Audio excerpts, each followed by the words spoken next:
अब मुझे ये समझ में आने लगा है कि किसी भी भारतीय नागरिक को चिकित्सा सुविधा की जरूरत नहीं है, चिकित्सकीय ज्ञान की जरूरत है। हेल्थ फैसिलिटीज नहीं चाहिए, नॉलेज चाहिए। नॉलेज की बहुत कमी, और इतनी कमी है कि पढ़े लिखे लोग उससे ज्यादा पीड़ित हैं। छोटी छोटी बातें नहीं जानते। पानी को उबाल के पीना, ये इतनी छोटी सी बात है, लेकिन आज के समय की बीमारियों में सबसे इफेक्टिव है, खासकर 3 महीने की ये जो। तो आप उनको बता दो भैया पानी उबाल के पियो, उबाल के पानी पीने से क्या होता है वो समझा दो उनको, 10 मिनट में समझ में आ जाए। फिर उनसे कहो कि खाना खाते हो तो कुछ ये खाओ ये मत खाओ, क्योंकि दिनचर्या ऋतुचर्या जो आयुर्वेद की है ना, वो जरूर सीख लो। दिनचर्या और ऋतुचर्या जरूर सीखो, आयुर्वेद की बहुत आवश्यक है। और आपको मैं एक किताब का नाम बोल के जाता हूं, इसको पढ़ो। भगवत गीता जैसे पढ़ी जाती है, रामचरितमानस जैसे पढ़ी जाती है, उस किताब का नाम है अष्टांग हृदय। इसका एक दूसरा नाम भी है अष्टांग संग्रह, पुराना नाम अष्टांग हृदय।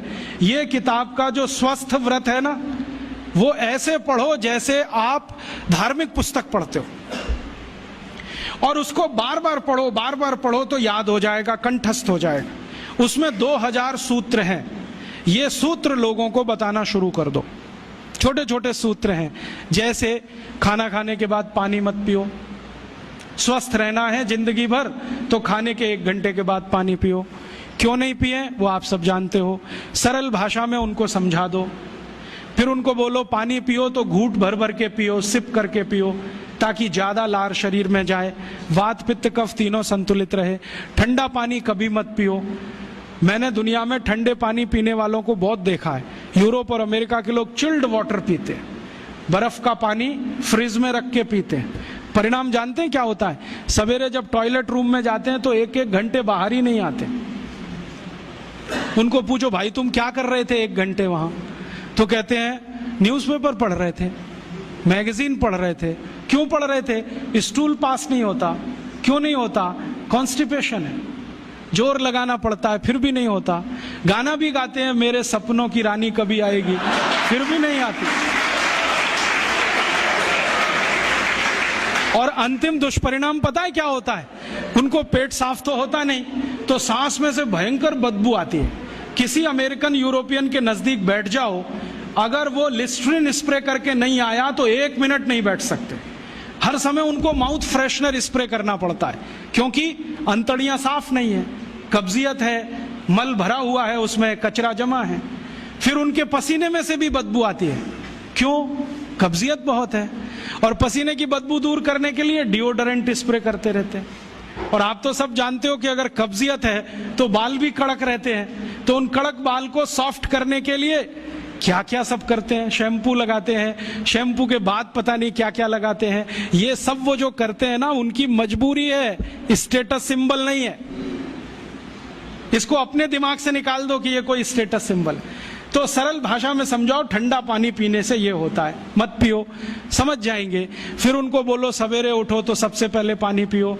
फिर उनसे बोलो खाना खाओ तो बैठ के खाओ, कभी भी खाना खाओ तो पूर्व दिशा में मुंह करके खाओ, सो तो पूर्व दिशा में। ये अष्टांग हृदय में इतने अद्भुत छोटे छोटी बातें हैं तो संस्कृत में है, लेकिन अब तो उसका हिंदी भी आने लगा है। तो हिंदी ले लो, हिंदी वर्जन ले लो, इसको पढ़ो, बार बार पढ़ो, और ये जाके गांव में सबको बताओ।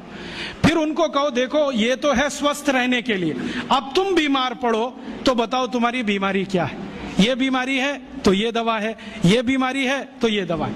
और मेरा आपसे एक निवेदन जरूर है कि अगर आप होम्योपैथी से भी इलाज करो तो उसकी मूल दवा जरूर बता दो। उनको ये ग्रीक और रोमन नाम में मत फंसाओ। आप कहोगे जी मैं तो ऑसिमम दे रहा हूं, ये उनको कहो ये तो तुलसी का रस है भैया, तुम्हारे घर में फूलों से बनी हुई है, आसानी से मिलती है, जयपुर में मिलती है, दिल्ली में मिलती है। भंडारी वालों को अक्सर ऑर्डर दे के रखो, हमको इतनी भेजो। उनको जो पता चल गया कि आप प्रचार के लिए कर रहे हो तो मुफ्त में भी दे देंगे आपको। तो इस तरह से आप गांव गांव जाओ, छोटे छोटे शिविर लगाओ, गांव वालों को इकट्ठा करो।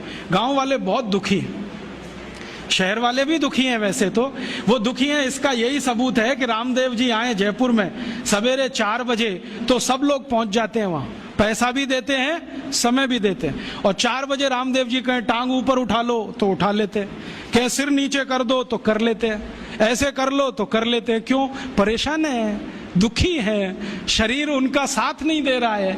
और इतने दुखी हैं कि रामदेव जी तो क्या, कोई टिम्बकटू आ जाए उसी के सामने वो आ जाएंगे। और वो दुनिया भर में घूम के आते हैं अपनी अपनी छोटी छोटी बीमारियां लेके। तो इन जो दुखी लोगों का थोड़ा थोड़ा आप मदद कर दो इलाज के रूप में, ये सब आपके भगत हो जाएंगे।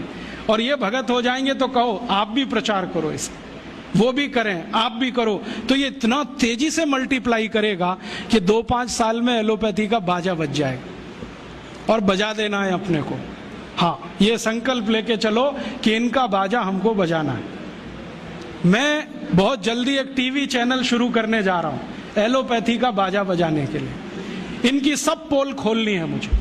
हाँ, इनकी इतनी पोल हैं मेरे पास, कम से कम 1,500 से ज्यादा डॉक्यूमेंट्स हैं जो एलोपैथी के गंदेपन को सिद्ध करने वाले हैं, इनकी निकृष्टता को सिद्ध करने वाले हैं। ये कितने अनसाइंटिफिक हैं वो बताने वाले हैं, कितने डॉगमेटिक हैं वो बताने वाले हैं। मेरे पास ऐसे बहुत इंटरव्यूज हैं बड़े बड़े डॉक्टरों के, वो कहते हैं कि हम कोई डायग्नोसिस नहीं करते, तीर मारते, लग गया तो ठीक, नहीं तो तुक्का।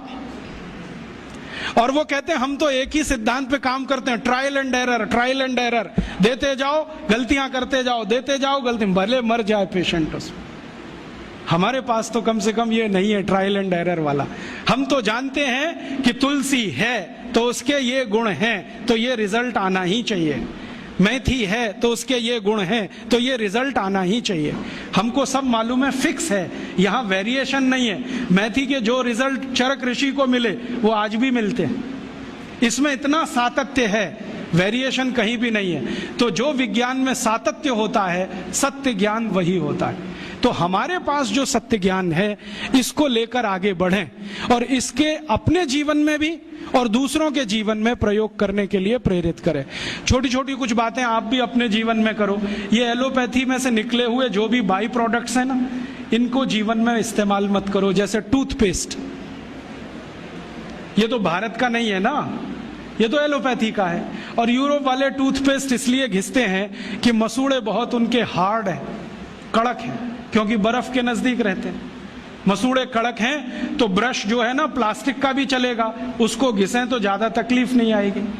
और दूसरा, उनके पास दांत साफ करने के लिए कुछ है ही नहीं, करें क्या? वो बेचारे परेशान है, नीम का दातुन मिले, यूरोप में नीम होता ही नहीं है। वो परेशान है बबूल का दातुन मिले, बबूल होता ही नहीं है। वो परेशान है दंतमंजन मिले, दंतमंजन होने के लिए 18 जड़ी बूटी लगती हैं, वो होती ही नहीं है। तो ले दे के उनके पास एक ही चीज है, वो है सोडियम लॉरेल सल्फेट, माने डिटर्जेंट पाउडर, माने शैम्पू। उसी को घिसते हैं दांत में, बनाते हैं झाग और थूकते हैं वॉश बेसिन।